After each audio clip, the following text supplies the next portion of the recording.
madre soltera de 0 a 8 apartamentos totalmente pagos, con todos los desafíos y las dificultades. Y no solamente eso, sino que creó sus propios negocios.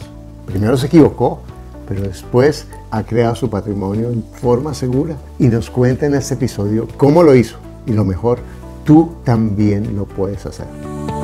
Para invertir mejor, estás en Ingresos Reales con Bienes Raíces con Carlos Davis. Bueno, antes de comenzar con esta invitada espectacular que tenemos hoy, hemos trabajado con nuestro equipo para que este sea un video maravilloso y muy útil para ti. Si te gusta esta información, suscríbete a mi canal y ponle me gusta, y los comentarios los leo todos.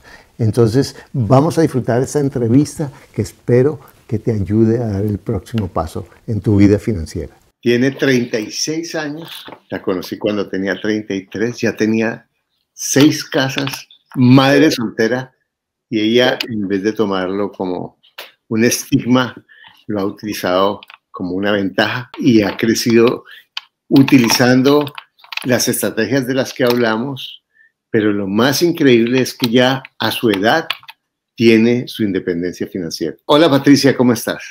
Hola Carlos, buenos días, feliz de volver a saludarte y saludar a todos. Bueno Patricia, cuéntanos un poquito de ti, cómo empezaste, porque ahorita la gente puede decir, tiene ya independencia, pero eso fue que el papá le regaló. ¿Cómo fue que creaste? ¿Cómo empezaste? Háblanos de tu comienzo. Yo creo que empecé también tropezándome con muchas cosas y después de aprender de muchos errores y de tener ya una primera vivienda, me di cuenta que ese era uno de los negocios más seguros. Bueno, vamos a comenzar por la primera vivienda. ¿Cuáles eran tus circunstancias en ese momento? ¿Cuáles eran tus desafíos en ese momento? Bueno, yo te cuento, tendría por ahí unos 22 años cuando decidí empezar a ahorrar en el Fondo Nacional del Ahorro. Y buena parte de mi salario, que no era mucho, ya ejercía la profesión de ingeniería civil. Me dedicaba a eso, o sea, mis gastos, y el resto lo ahorraba. Con ese ahorro comencé a buscar y encontré un apartamento que me gustó mucho. Pero en ese momento vivías con tus padres, vivías sola, tenías el hijo que tienes. ¿Cómo era un poquito tu situación puntual financieramente? Vivía con mis abuelos, estaba en el último año de la universidad, trabajaba ya en construcción y tenía ya mi bebé, tenía un año o 2 años tendría. O sea, a los 22 años ya tenías un bebé, ya tenías a tu hijo. 23, o sea, yo comencé a ahorrar como a los 22. A los 23 lo tuve y sí, él estaba muy pequeño para cuando nos pasamos a vivir allá. ¿Y qué edad tenías cuando compraste la primera propiedad? 23, 24 años. Y esa sencillamente la compraste como la compramos todos, la primera, voy a comprar mi casita, mi techito, ¿cierto? Listo. Y entonces, ¿cómo te fuiste a vivir en ella y cómo te diste cuenta que era un buen negocio, como nos estás contando? Lo que te conté alguna vez, yo había experimentado con muchos negocios y yo tenía el apartamento y lo venía pagando, pero me desvié muchas cosas y perdí mucha plata. Me quedé quieta y dije, pero pues, lo que siempre me había gustado era mi apartamento y era lo que me había quedado fijo. Entonces dije, no, por aquí debe ser. Déjame hacerte preguntas, si me permites, porque yo sé un poco de tu historia, pues no sé, esto por ejemplo que te voy a preguntar, no lo sé, pero sé de tu valor y quiero un poco enfatizar eso. En ese momento que tenías 23 años, que vivías con tus abuelos, ¿tenías apoyo del papá del hijo o estabas tú sola con esto? No, sí, siempre hemos velado por los dos. Tenías a tu hijo, tenías el apoyo, pero estabas viviendo sola, compraste tu primera propiedad, te metiste en varios negocios, como nos pasa a la mayoría, nos da la vuelta porque este no funciona, quedaste súper endeudada. ¿Y cómo llegaste a esa conclusión? Pues imagínate que fue para más o menos cuando fui a cumplir los 30 años. Pues algunas personas dicen que a esa edad hay una crisis para las mujeres. Bueno, pues a mí me parece que sí, porque en ese momento tuve un problema en la empresa donde trabajaba, que ya llevaba muchos años, y me despidieron, me peleé con el novio que tenía. Entonces un compañero del trabajo del que me fui me pasó el libro de Padre Rico, Padre Pobre, Y ese fue, o sea, sumado al momento que estaba, sumado a la lectura de ese libro,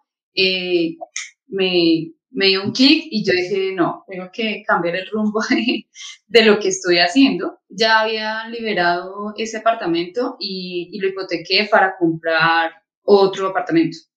Bueno, entonces, de tu lección de tus negocios, lo que entiendo es que no te metiste en más negocios, por lo menos en ese momento, de los 23 a los 30, o eso fue el tiempo de los negocios. Sí, ese fue el tiempo de los malos negocios. De los malos negocios, listo. Y ahí en ese momento, cuando llegaste a los 30, ¿tenías deudas malas? Pues habíamos colocado una empresa con mi novio, no funcionó, no sé, creo que no se le dio buen manejo. Y claro, quedé con esa deuda y ese fue un motivo por el que también nos peleamos en ese momento. Entonces, tenías en ese momento Les Kiyosaki, te despiden del empleo y tú haces ese ajá. ¿Cuál fue ese próximo paso y cómo lo hiciste? Ok, entonces había liberado el apartamento y lo hipotequé nuevamente en un banco.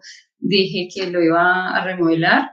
Me dieron un préstamo sobre ese apartamento y compré otro apartamento. Con ese dinero lo compré a una constructora que se llama Prodesa y tenía unos apartamentos que ya tenía construido, ya tenía la torre construida y tenía unos desistidos.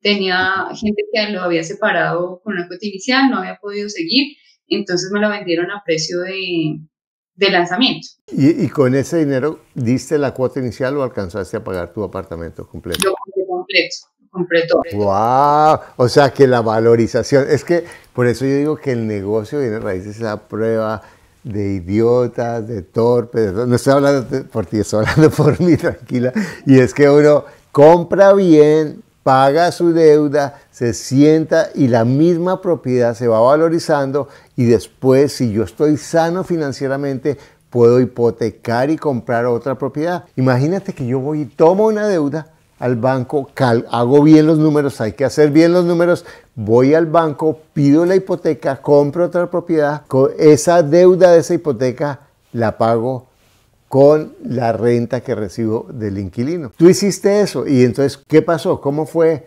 ¿Cómo evolucionaste en ese negocio? También venía haciendo una compra de un proyecto que venía sobre planos y como al año me entregaron el siguiente apartamento.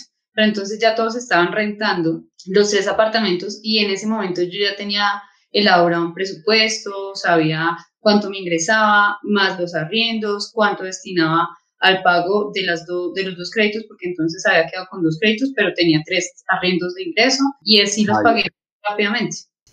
O sea, el primer apartamento lo hipotecaste para comprar el segundo. Pero lo arrendé. Y de acuerdo. ¿Y el segundo tenía hipoteca? No. No. Pero, y después compraste uno que estaba en planos y ese sí lo hipotecaste. Ese sí lo hipotequé y entonces ya eran 3 arriendos. Perfecto. Ahora, dijiste, eso de plano lo fuiste pagando luego. ¿Cuál era el manejo de tus ingresos para poder, de tu presupuesto personal para poder tener, siendo madre soltera y todo eso, la posibilidad de ahorrar la cuota inicial de otra propiedad? Bueno, yo digamos que lo que me presupuestaba era liberar rápido para volver a comprar otro. Entonces, si ganaba 5 pesos, yo vivía con 1, más los arriendos, y entonces todo lo destinaba a abonar casi mensualmente o quincenalmente a capital para no trabajar para los bancos. Si ganabas 5 pesos, ¿buscabas ahorrar el 80%? Sí, siempre. Pero entonces, ¿cómo vivías? Porque la gente cuando vea pero debería ganar mucho, tendría un sueldo grandísimo. Seguro que los papás le pagaban todo, pero ¿cómo puede alguien ahorrar el 80%? Cuéntanos. Mira, si se me presentaba la oportunidad de salir, de hacer algún trabajo extra, lo hacía y eso no lo tocaba en ningún momento yo, sino que se abonaba capital a los créditos. Entonces, cada vez que abonaba más a capital, las cuotas bajaban mucho y ya después todo lo que abonaba era prácticamente capital a capital, se volvía como una bola de nieve. Y ese es un argumento que yo le digo a las personas, que la mayoría de las personas pueden hacerlo y no lo hacen por alguna razón. El mayor recurso que todos tenemos es el tiempo. Y lo que hacen las personas con el tiempo libre es que ven Facebook, se descansan, bueno, tienen otras cosas. No estoy diciendo que lo de la familia y todo, pero todos tenemos un tiempo que podemos dedicar a crear un ingreso adicional que puede parecer pequeñito, que puede parecer insignificante, que puede parecer, yo no me voy a regalar por eso, me voy a quedar aquí sentado porque para eso yo me quedo aquí porque mi mente vale mucho. Mira, mi mente no vale mucho si yo no la uso y si no la monetizo en ese aspecto. Entonces tú cogías, no solamente tenías un presupuesto para no gastar todo tu salario, tu sueldo, sino que además buscabas actividades adicionales que te dieran ingresos adicionales que podían parecer pequeñitos. Yo me imagino que tus compañeros decían, pero ¿para qué se mata tanto? Sí, pues yo me acuerdo que todos en esa época, pues ya todos eran las rumbas, tener el carro, pues el mejor carro, los lujos, vestir bien. No me mataba. Esa es una de las diferencias del pensamiento de inversionista al pensamiento de consumidor. El pensamiento de consumidor hace lo que todos hacen. Está como el me too. Si ellos hacen, debe ser que eso es también lo que yo voy a hacer. El pensamiento de inversionista, y ahí me acuerdo de mi mentor David Ramsey diciendo, vivir como pocos viven para después vivir como pocos viven. Exacto, sí. ¿Cierto? Entonces todos los amigos rumbeando, comprándose el automóvil, las cuotas, viajando el fin de semana en la playa o en donde sea, mientras Patricia, más boba Patricia, pero ¿para qué es la juventud? En serio, disfrútela. No sea tan boba, ¿quién le quita lo bailado, Patricia? Pero bueno, también ya me estaba viendo un extremo, porque una vez una compañera de trabajo me decía, pero ¿para qué te matas tanto si también cuando vas a llegar a quitar tu vida? Cuando seas viejita, cuando no tengas salud. Entonces, en ese momento yo también lo analicé y dije, bueno, tengo que encontrar un equilibrio también, porque pues no puede ser todo ahorrar, si en algún momento me enfermo y no disfruto nada. Y en ese momento hice otra estrategia, ¿sabes? Entonces dije, bueno, listo, entonces me voy a premiar. En el momento en que yo termine de pagar un apartamento, me voy a dar un viaje. Con mi hermana hicimos otra estrategia, que pusimos un negocio, y ese negocio, aparte de nuestro trabajo y de nuestras actividades, ese negocio, las ganancias eran para irnos a viajar. Hermoso, porque en últimas ese es el balance, ¿cierto? Decía mi abuelita, ni tanto que queme el santo, ni tanto que no lo alumbre. Y la vida se trata de balance. Cuando vemos las recetas o los procesos aquí en YouTube o en donde sea, ay, mire, hay que hacer esto y parece tan fácil, pero en últimas el desafío es construir un balance. Entonces, fíjate cómo Patricia ya tenía 3 fuentes de ingreso, su salario, sus rentas, 4, su trabajo como consultora o lo que hiciera aparte, más un negocio que creó con su hermana para ir de vacaciones. Y ella fue aprendiendo. Ahora, entonces te voy a hacer esa pregunta. ¿Es fácil meterse en varios negocios y meterse en varios problemas como tú lo hiciste antes de cumplir los 30? ¿Cuál fue la diferencia en este momento que ya estás hablando como todo bajo control? Pues Carlos, en este momento yo sigo haciendo varias cosas. Yo sigo haciendo consultorías, sigo trabajando en una obra, tengo una empresa y pues tengo las rentas. Y créeme que yo ya no me vería quieta en un solo lado. O sea, creo que ya uno coge ese tema como costumbre. Sí, hay muchos días que uno dice, ay, problemas. Quisiera descansar un poco, pero ya la costumbre y uno ya quiere estar solucionando cosas. No me veo quieta en un solo lado, o sea, yo ya no me veo quieta solo empleada, no me hacho. Pero mira, pero mi pregunta es esta, Patricia, y ya vamos para allá, tú me dices, antes de los 30 hice muchos negocios que me fueron mal. ¿Cuál es la diferencia entre los muchos negocios que hiciste antes de los 30 que no funcionaron y los negocios que hiciste después de los 30 que están funcionando? ¿Cuál fue la diferencia? Antes de los 30, primero era muy madura, tenía 20 años y de pronto yo le soltaba la plata a algo que no podía tener control. Invertí en Forex y muchas cosas que dependían de un tercero. Ahorita lo que yo hago, sobre todo decido, o sea, sobre todas las cosas que yo hago, decido de los duros golpes que me di a los 30 que aprendí con creces. Bueno, entonces, pero ahí va uno, porque yo te voy a esculcar con eso. La primera es que ya no es, bueno, el Forex, yo veo que se gana tanta plata, hay gente que se embilleta con eso y de verdad pongo y rezo.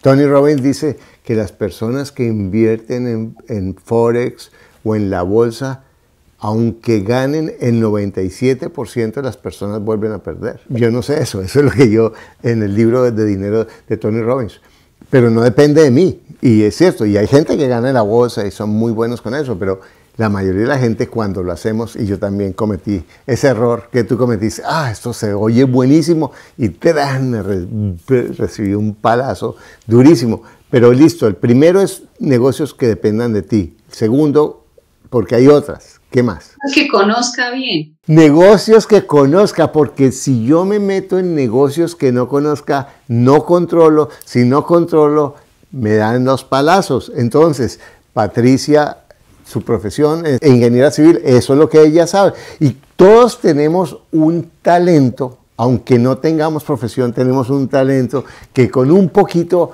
de información o de estudio podemos monetizar mejor. Entonces ella, fuera de su trabajo, monetizaba su consultoría. ¿Qué más? Otro tercero, que es muy importante, y yo sé que tú eres muy buena en eso. Llevar un buen presupuesto. Mira, exacto, llevar los números. Si yo tengo un negocio que controle, un negocio que yo conozca y llevo los números, que es el presupuesto, ¿cuál es el resultado? Un buen resultado.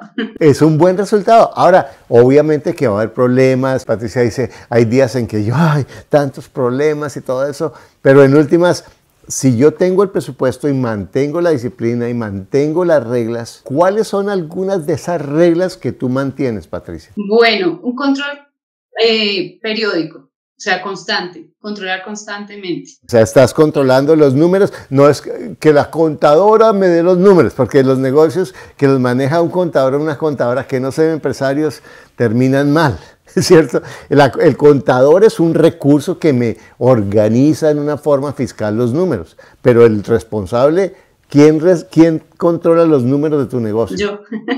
Exactamente, ¿cierto? Porque en últimas tú sabes, no, es que esto está dando, esto no está dando. Entonces manejas el control. ¿Qué más? ¿Qué otro valor? ¿Qué otro principio? ¿Qué otra regla tienes para que funcione? Darse cuenta en qué momento puede dejar de ser buen negocio. Porque puede que baje la demanda o lo que sea. O cambian las reglas del juego, ¿cierto? Entonces aparece otro producto, aparece una competencia, ¿cierto? Cambia el mercado, cambian las reglamentaciones de la ciudad. Hay muchas cosas que hacen que las reglas de un negocio cambien. Esta base que yo estoy hablando, porque la gente me dice, bueno, pero si es un podcast de bienes raíces, listo. Pero si yo no tengo esto que nos está contando Patricia, no puedo crecer. Pero lo maravilloso de esta hermosa e inteligente muchacha es que además ya prácticamente pagas todas las propiedades. Cuenta nuestra estrategia. Cuando estaba empleada, llevaba el Excel de los ingresos, todo, quincena tras quincena, porque nos pagaban quincenal. Y me proyectaba en qué momento pagar determinada deuda y el tiempo más corto posible. Creo que con el inmueble que más me demoraba han sido como 5 años. Y ahorita siempre trato de demorarme 2 máximo. Claro, porque lo que funciona la deuda de bola de nieve que ahoga y quiebra a las personas, cuando yo lo volteo y convierto a crear eso, pues cada vez voy a poder comprar más propiedades porque la misma producción de las inmuebles me va ayudando a comprar el próximo. Sí, y mi sueño es llegar al libro que tú hiciste de comprar un inmueble al año. Pero imagínate, a tu edad ya estás haciendo eso, es que es impresionante. Cuéntanos un poquito cuáles son los criterios que tú tienes para comprar. Hago la investigación de unas 70, 80 oportunidades. Uh-huh. y hago los números. Porque pues hay gente que pide muy costoso o se puede encontrar la persona que en realidad tenga alguna urgencia. Una de las cosas que aprendí de ti es nunca vender, siempre comprar. Qué tan difícil es volverlo a hipotecar y el inmueble queda ahí y rentar. Genial. Bueno, tú podrías tener ahorita tentación, y me imagino que los amigos te dicen, ay Patricia, ¿por qué no compramos juntos? Pues yo también te estoy comentando en estos días que pues con mi familia también tenemos como ese plan de comprar como un inmueble, una casa multifamiliar. Pero pues sí hay varios factores que hay que analizar, como el tema de cómo se manejaría la deuda, si ya tienen familia. Entonces, pues hasta ahora, hasta el momento, yo siempre he comprado sola. Porque en últimas, ¿qué pasa con una propiedad? Ah, no, es que hay una gotera. Entonces, uno puede decir, ah, pues ponerle ahí una cosita, ¿cierto? El otro puede decir, no, ya lo reparo bien para que mi inquilino no se vaya y para que mi propiedad esté buena y toda esa cuestión. Y eso, la cosita que le ponga y la otra reparación es un criterio de gasto, una diferencia que es difícil de manejar. Cuando hay varias personas, cualquier cosa puede ser motivo de discordia. Y si vamos a tener una sociedad solo por 20 años, imagínate si tener un matrimonio, una relación por 20 años es un desafío con una persona que quiero compartir mi vida. Imagínate, no, vamos a comprar entre los dos esta propiedad. ¿Qué hacemos? Sí, pues se lleva una buena relación, pero cualquier cosa puede prestarse para que se... Entonces, y sobre todo con la familia, porque es que en la familia no es una voz de uno, sino son muchas voces. Entonces, es mejor negocio que cada uno haga sus cosas, aunque algunos negocios son buenos negocios. No, es que eso está a nombre de fulanito, pero es mío. Eso huele a muerto, huele a problema. Entonces, es importante aclararlo. Bueno, Patricia, ¿qué cambios hiciste tú cuando entraste a la mentoría? ¿Para qué te sirvió si tú ya tenías varias propiedades, ya estabas organizada, ya tenías un plan financiero? ¿Para qué te sirvió la mentoría? Yo te conocí como a los 33 años, o sea, hace como 3 años, pero me di cuenta que yo venía muy dormida, o sea, venía como en una zona de confort ya, o sea, no me estaba exigiendo. Y llegué a ti porque escuché un par de podcasts y yo dije, uy, eso está súper, empecé a escuchar más podcasts, me contacté contigo y encontré un apartamento que estaba sinceramente con más del 30% de descuento y el dueño era una persona súper correcta. Le dije, tome, se lo aparto de una vez, le di como el 30% del valor y de una vez me lo escrituró, pero el apartamento estaba arrendado por inmobiliaria. Entonces me dijo, por favor, espérame mientras que se pasa el contrato, porque si no, pues obviamente me cobran unas multas. Por eso, pero tú le diste un 30% de cuota inicial y él te hizo la escritura y te financió el saldo. Exacto, entonces yo me aproveché de que el señor tenía el apartamento arrendado por inmobiliaria y yo le dije, no, tranquilo, yo lo espero porque igual tampoco tenía el resto. Entonces yo le dije, yo se lo voy pagando hasta que la persona se le cumpla su contrato de arrendamiento. Llegó la fecha y yo todavía debía una parte y el señor me dijo, señora Patricia, qué pena con usted, se me olvidó avisar.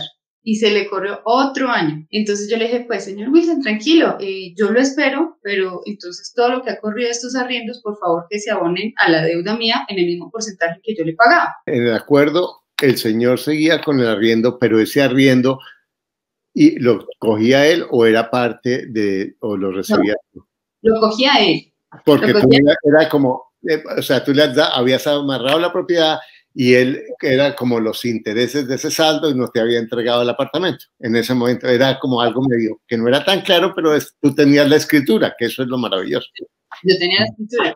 Entonces, se fue abonando buena parte del arriendo a mi deuda y digamos que sí fue como 1 año y medio de que se lo fui pagando, pero con la ventaja de que el arriendo se seguía abonando a mi deuda y sinceramente ese apartamento quedó casi con más de un 40% de descuento con todo lo que el arriendo se me abonó a la deuda. O sea, me salió muy económico. Increíble.